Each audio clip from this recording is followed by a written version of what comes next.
Abu Nawas disuruh memilih ibu kandungnya yang asli. Kisah ini mirip dengan kejadian pada masa Nabi Sulaiman ketika masih muda. Entah sudah berapa hari kasus seorang anak bayi yang diakui oleh kedua orang ibu yang sama-sama sangat ingin memiliki anak.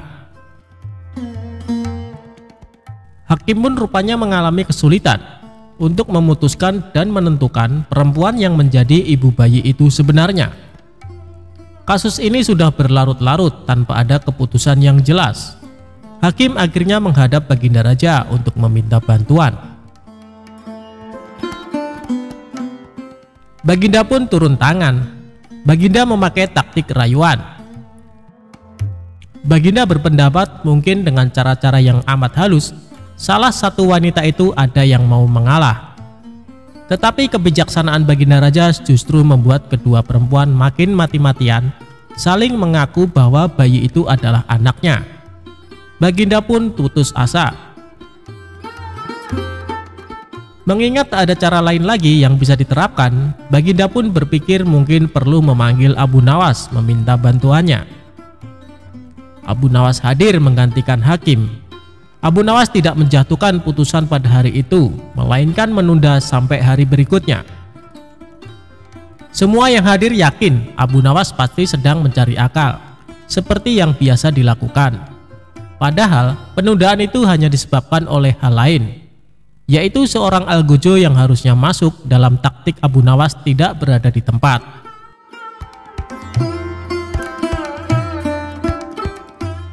Keesokan harinya, sidang pengadilan diteruskan lagi. Abu Nawas memanggil algojo dengan pedang di tangannya. Abu Nawas memerintahkan agar bayi itu diletakkan di atas meja. "Apa yang akan kau perbuat terhadap bayi itu?"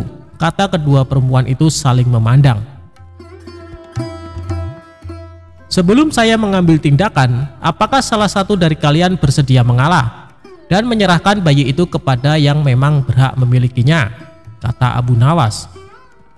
"Tidak, bayi itu adalah anakku," kata kedua perempuan itu serentak. "Baiklah, kalau kalian memang sungguh-sungguh menginginkan bayi itu dan tidak ada yang mau mengalah, maka saya terpaksa membelah bayi itu menjadi dua sama rata dan membagikannya kepada kalian," kata Abu Nawas mengancam dengan spontan. Perempuan pertama girang bukan kepalang, setuju akan tindakan yang akan dilakukan Abu Nawas. Sedangkan perempuan kedua menjerit-jerit histeris.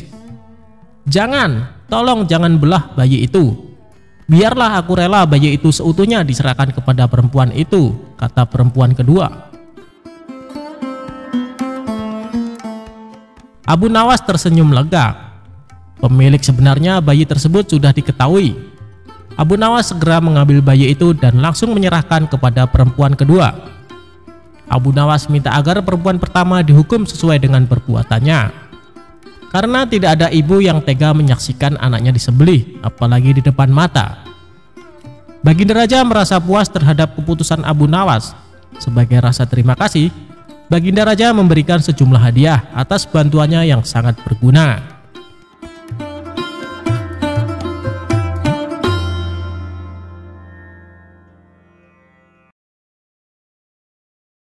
Kisah Abu Nawas ajari keledai membaca.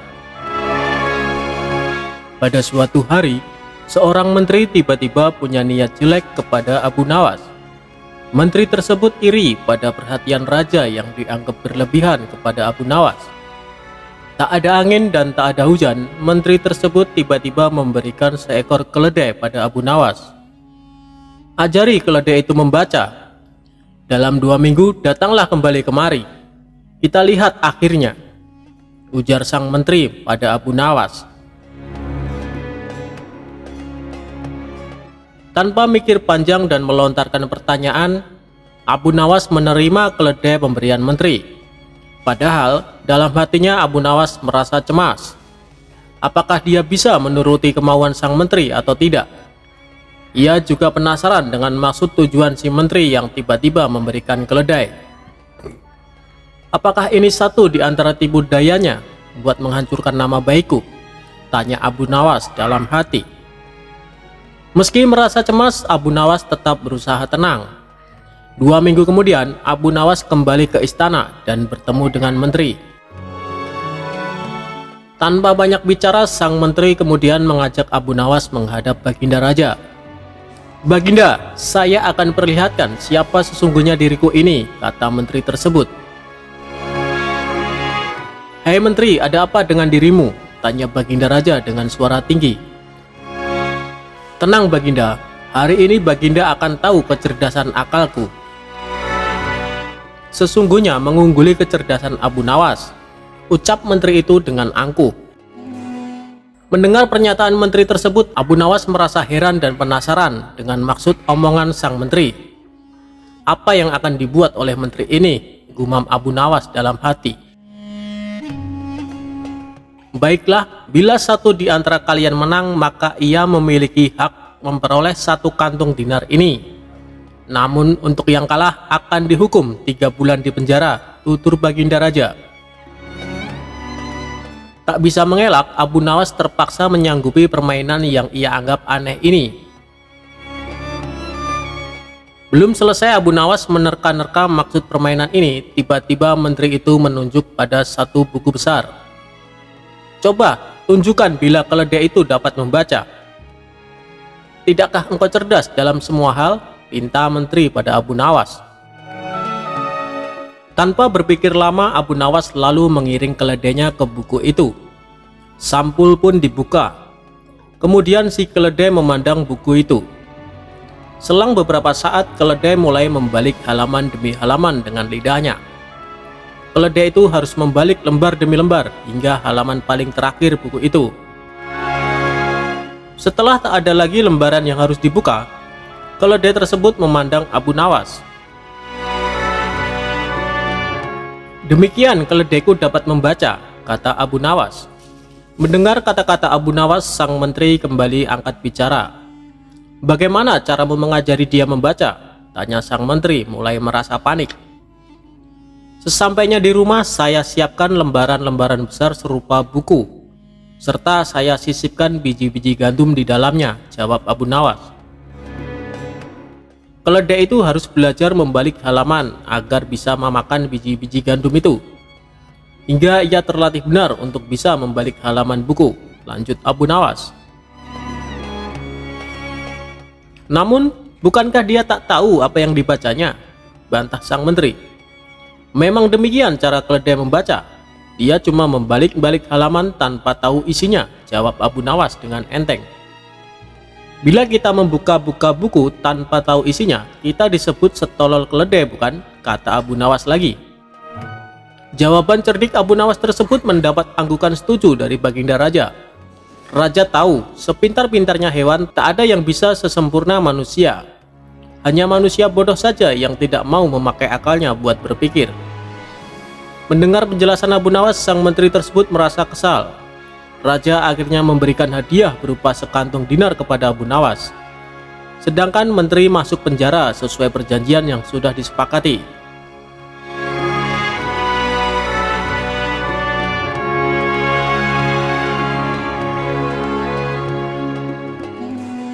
Menyuruh hakim pura-pura mati.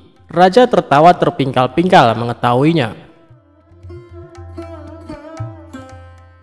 Jika berbicara orang cerdas tapi bertingkah konyol, salah satu yang sangat terkenal adalah Abu Nawas.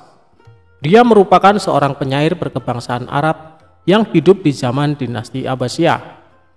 Abu Nawas selalu punya cara lepas dari jebakan raja. Dikisahkan bahwa tingkah lucu Abu Nawas sempat membuat raja tertawa terpingkal-pingkal. Suatu hari raja mengadakan syukuran nama bayi. Dalam syukuran kali ini, raja tidak mengundang Abu Nawas karena dianggap akan mengacaukan acara.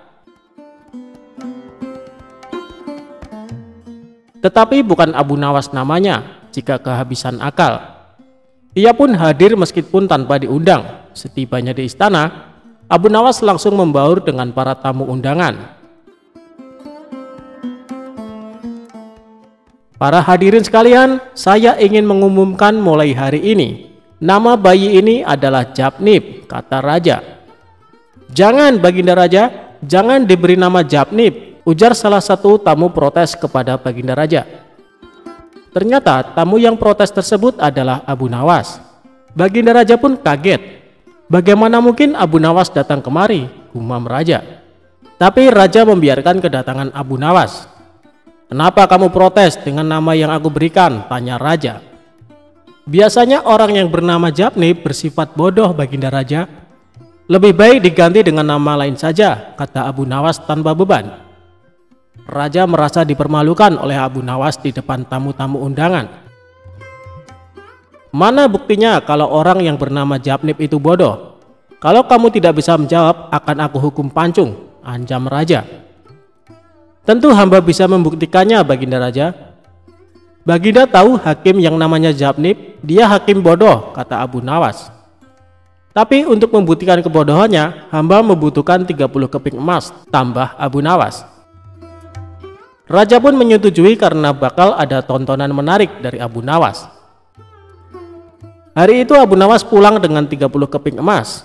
Keesokan harinya, Abu Nawas datang ke rumah hakim Japnip dan membawa uang 10 keping emas. Ketika sang hakim sedang berzikir, diam-diam Abu Nawas menyelipkan keping emas tersebut di bawah sajadah. Lalu Abu Nawas tertawa terbahak-bahak sehingga membuat sang hakim heran. Kenapa kamu tertawa, Abu Nawas? Tanya hakim Japnip. Burungmu dalam sangkar itu berkata ada 10 keping emas di bawah sajadahmu, jawab Abu Nawas. Dengan rasa ragu, hakim tadi menyingkap sajadahnya dan mendapati 10 keping emas. Dia kemudian tersenyum bahagia dan percaya kalau Abu Nawas mengerti bahasa burung.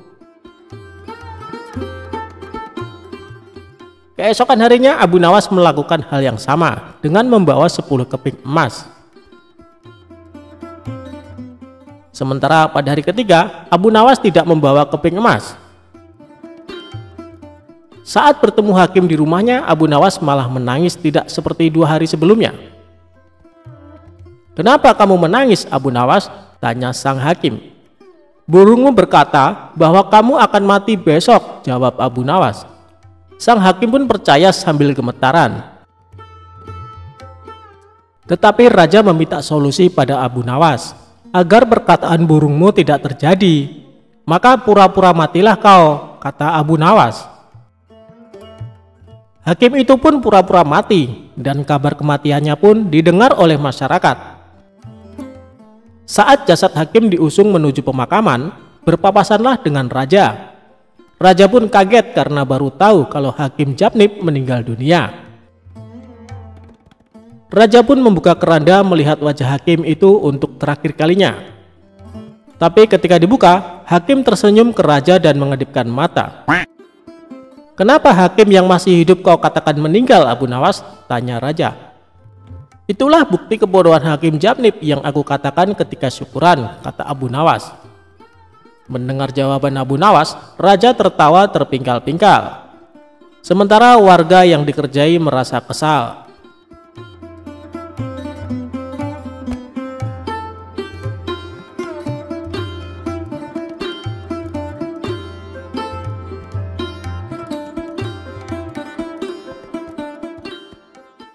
Kisah Abu Nawas ajari keledai membaca.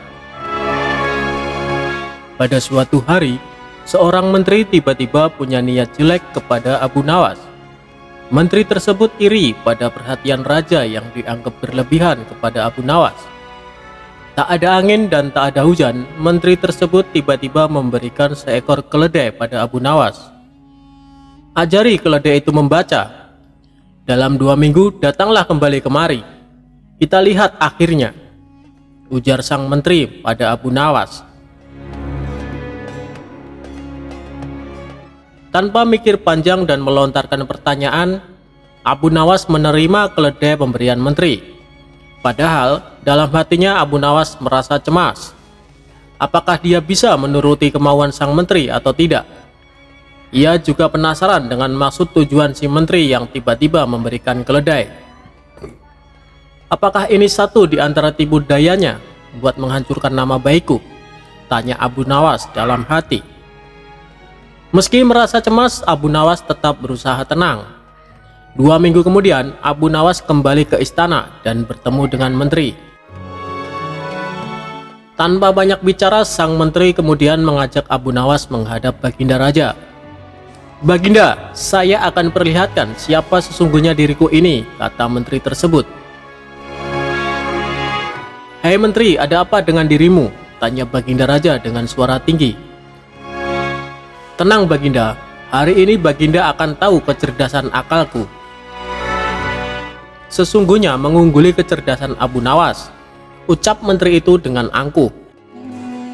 Mendengar pernyataan menteri tersebut, Abu Nawas merasa heran dan penasaran dengan maksud omongan sang menteri.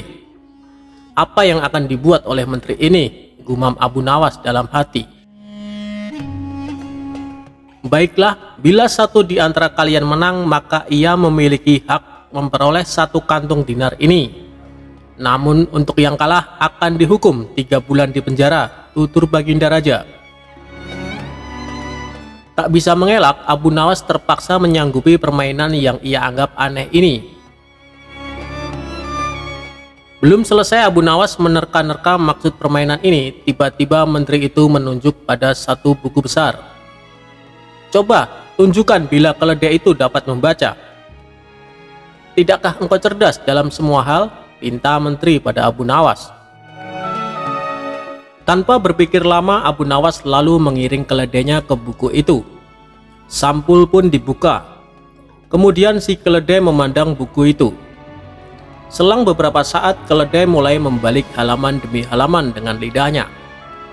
Keledai itu harus membalik lembar demi lembar hingga halaman paling terakhir buku itu. Setelah tak ada lagi lembaran yang harus dibuka, keledai tersebut memandang Abu Nawas. "Demikian keledaiku dapat membaca," kata Abu Nawas. Mendengar kata-kata Abu Nawas, sang menteri kembali angkat bicara. "Bagaimana caramu mengajari dia membaca?" tanya sang menteri mulai merasa panik. "Sesampainya di rumah, saya siapkan lembaran-lembaran besar serupa buku, serta saya sisipkan biji-biji gandum di dalamnya," jawab Abu Nawas. Keledai itu harus belajar membalik halaman agar bisa memakan biji-biji gandum itu, hingga ia terlatih benar untuk bisa membalik halaman buku, lanjut Abu Nawas. "Namun, bukankah dia tak tahu apa yang dibacanya?" bantah sang menteri. "Memang demikian cara keledai membaca. Dia cuma membalik-balik halaman tanpa tahu isinya," jawab Abu Nawas dengan enteng. "Bila kita membuka-buka buku tanpa tahu isinya, kita disebut setolol keledai, bukan?" kata Abu Nawas lagi. Jawaban cerdik Abu Nawas tersebut mendapat anggukan setuju dari Baginda Raja. Raja tahu, sepintar-pintarnya hewan, tak ada yang bisa sesempurna manusia. Hanya manusia bodoh saja yang tidak mau memakai akalnya buat berpikir. Mendengar penjelasan Abu Nawas, sang menteri tersebut merasa kesal. Raja akhirnya memberikan hadiah berupa sekantung dinar kepada Abu Nawas. Sedangkan menteri masuk penjara sesuai perjanjian yang sudah disepakati.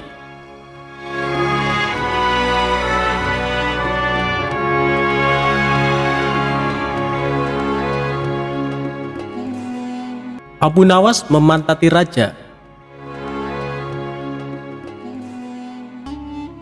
Pada suatu sore, ketika Abu Nawas ke warung teh, kawan-kawannya sudah lebih dulu berada di sana. Ternyata mereka sengaja menunggu Abu Nawas. "Nah, ini dia Abu Nawas datang," kata salah seorang dari mereka. "Ada apa?" kata Abu Nawas sambil memesan secangkir teh hangat. "Kami tahu engkau selalu bisa melepaskan diri dari perangkap-perangkap raja. Tetapi kami yakin kali ini engkau pasti dihukum Baginda Raja bila engkau melakukannya." Kawan-kawan Abu Nawas membuka percakapan. "Apa yang harus kutakutkan? Tidak ada sesuatu apapun yang perlu ditakuti kecuali Allah," kata Abu Nawas menantang.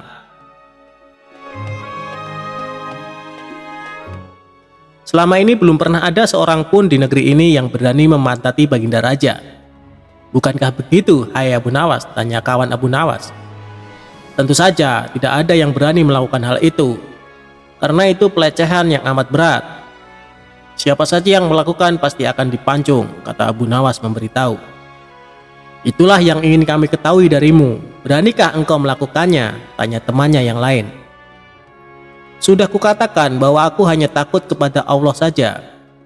Sekarang apa taruhannya bila aku bersedia melakukannya? Abu Nawas balik bertanya. 100 keping uang emas. Selain itu, Baginda harus tertawa pada saat engkau pantati, tantang mereka. Bukan Abu Nawas namanya jika tidak bisa menyelesaikan suatu masalah.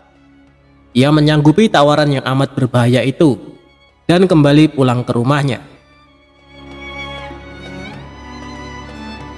Kawan-kawan Abu Nawas merasa tidak yakin Abu Nawas sanggup untuk memantati Baginda Raja dan membuat Baginda Raja tertawa.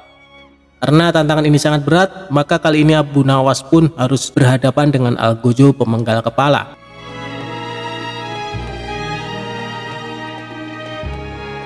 Minggu depannya, Baginda Raja mengadakan jamuan kenegaraan.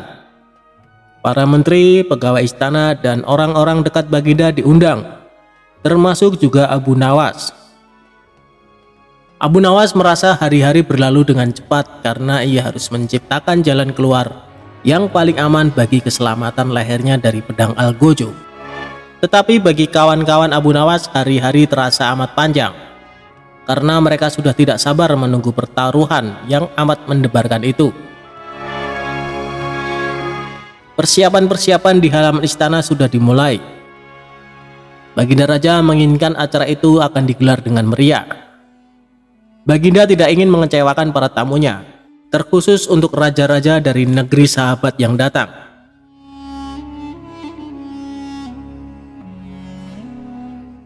Akhirnya hari yang dijanjikan telah tiba. Semua tamu sudah datang kecuali Abu Nawas. Kawan-kawan Abu Nawas yang menyaksikan dari jauh merasa kecewa karena Abu Nawas tidak hadir. Namun ternyata mereka keliru. Abu Nawas bukan tidak datang, tetapi terlambat sehingga Abu Nawas duduk di tempat yang paling belakang. Ceramah-ceramah yang mengesankan mulai disampaikan oleh para ahli pidato. Kemudian giliran Baginda Raja menyampaikan pidatonya. Setelah menyampaikan pidato, Baginda melihat Abu Nawas duduk sendirian di tempat yang tidak ada karpetnya. Karena merasa heran, Baginda Raja bertanya, "Mengapa engkau tidak duduk di atas karpet?" Tanya Raja. "Paduka yang mulia, hamba haturkan terima kasih atas perhatian Baginda. Hamba sudah merasa bahagia duduk di sini," kata Abu Nawas. "Wahai Abu Nawas, majulah dan duduklah di atas karpet, nanti pakaianmu kotor karena duduk di atas tanah," Baginda Raja menyarankan. "Ampun tuanku yang mulia, sebenarnya hamba ini sudah duduk di atas karpet," jawab Abu Nawas dengan santai. Baginda bingung mendengar pengakuan Abu Nawas karena Baginda melihat sendiri Abu Nawas duduk di atas lantai. "Karpet yang mana yang engkau maksudkan itu, hei Abu Nawas?" tanya Baginda masih bingung. "Karpet hamba sendiri, tuanku yang mulia. Sekarang hamba selalu membawa karpet dimanapun hamba pergi," kata Abu Nawas seolah-olah menyimpan misteri. "Tetapi sejak tadi aku belum melihat karpet yang engkau bawa," kata Baginda Raja bertambah bingung. "Baiklah Baginda yang mulia, kalau memang ingin tahu maka dengan senang hati hamba akan menunjukkan kepada Paduka yang mulia," kata Abu Nawas sambil beringsut-ringsut ke depan.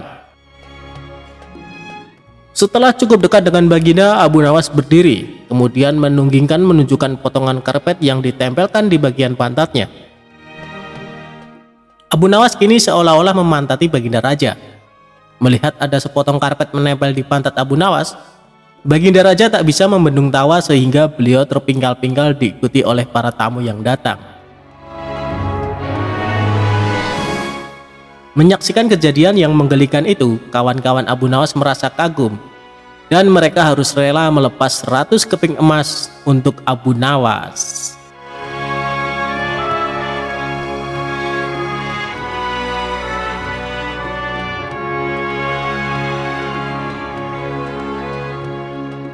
Abu Nawas bunuh diri dengan racun, bukannya mati tapi malah kenyang.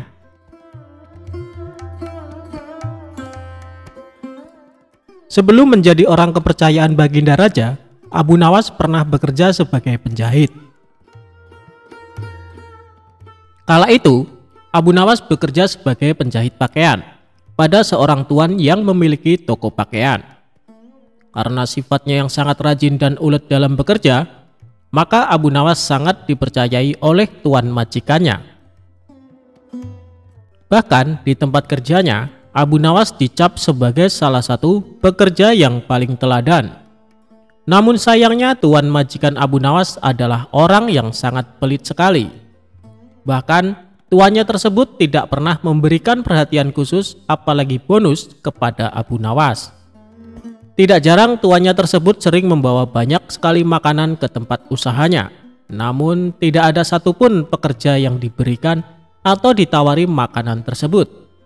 Sehingga sikap tuannya tersebut lama-kelamaan membuat Abu Nawas merasa jengkel. Karena sudah terlalu jengkel dengan tuannya, pada sebuah kesempatan Abu Nawas akhirnya memutuskan untuk mengerjai tuannya tersebut. Abu Nawas mengerjai majikannya dengan alasan ingin bunuh diri menggunakan racun. Suatu ketika, tuan majikan Abu Nawas datang dengan membawa sebuah kendi yang berisi madu. Karena Abu Nawas melihat hal itu, kemudian dia menghampiri tuannya sembari menanyakan apa isi dari kendi tersebut. Selain itu, ia juga meminta kepada tuan majikannya agar diberikan isi dari kendi tersebut. Karena tuannya sangat pelit, maka dengan sengaja ia berbohong kepada Abu Nawas dengan mengatakan kendi tersebut berisi racun. Abu Nawas pun kemudian hanya mengangguk tanda ia percaya kepada tuan majikannya. Padahal dirinya mengetahui kalau tuan majikan sedang berbohong tentang isi kendi tersebut.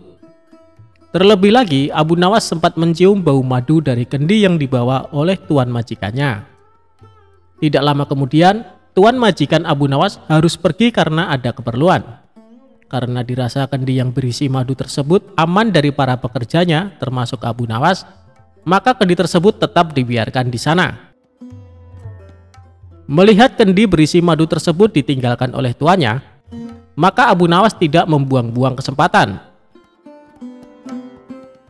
Dia pun berusaha menjual sepotong pakaian dan membeli sebuah roti untuk dimakan dengan madu milik tuannya. Setelah berhasil menjual pakaian dan membeli roti, Abu Nawas langsung melahapnya bersama madu milik majikannya. Dia pun memakan roti dan madu majikannya dengan sangat lahap. Tanpa sadar, madu tersebut akhirnya habis tidak tersisa. Dalam kondisi yang kekenyangan, Abu Nawas kemudian meletakkan kendi itu ke tempat semula, lalu melanjutkan pekerjaannya. Tidak lama berselang, majikannya pun kembali dan membawa sebungkus roti yang akan dimakan bersama madunya. Kemudian, majikan Abu Nawas tersebut langsung menghampiri kendi miliknya untuk mengambil madu yang ada di dalamnya. Namun alangkah terkejutnya sang majikan setelah mengetahui kendi tersebut kosong dan tidak ada madunya. Selain itu, ia juga merasa sangat kesal karena mengetahui sepotong kainnya telah hilang tanpa adanya laporan. Kemudian tuan itu berbicara kepada dirinya sendiri dan menganggap hal ini pasti ulah dari Abu Nawas. Selanjutnya, tuan majikan tersebut langsung menghampiri Abu Nawas yang sedang sibuk menjahit pakaian sembari berkata seperti ini. Abu Nawas, apa yang sebenarnya terjadi? Mengapa isi kendi ini kosong? Dan sepotong pakaian telah hilang? Tanya tuannya kepada Abu Nawas. Maaf tuan, tadi sewaktu tuan pergi ada sekelompok pencuri datang mengambil sepotong pakaian, jawab Abu Nawas. Lantas apa yang kamu lakukan kepada pencuri itu? Tanya tuannya lagi. Aku ketakutan dan tidak bisa berbuat apa-apa, kata Abu Nawas sambil pura-pura ketakutan. Lalu, mengapa isi kendiku hilang? Apakah diminum juga oleh pencuri itu? Tanya tuan majikan kembali. Abu Nawas pun mengatakan bukan pencuri itu yang meminum isi kendi tuan majikannya. Karena yang meminum isi kendi tersebut adalah dirinya, sebab ia berniat bunuh diri dengan racun yang ada di dalam kendi tersebut. Karena takut akan dimarahi oleh tuan, maka aku putuskan untuk memilih bunuh diri saja menggunakan racun yang ada di dalam kendi tersebut. Hamba pikir hamba akan mati, tapi ajal hamba belum sampai tuan. kata Abu Nawas kepada majikannya. Mendengar perkataan jujur dan keahlian akal pikir Abu Nawas, tuannya tersebut tidak jadi marah. Selain itu, majikannya tersebut akhirnya sadar apa yang sudah terjadi karena ulah dirinya yang sangat pelit kepada pekerjanya.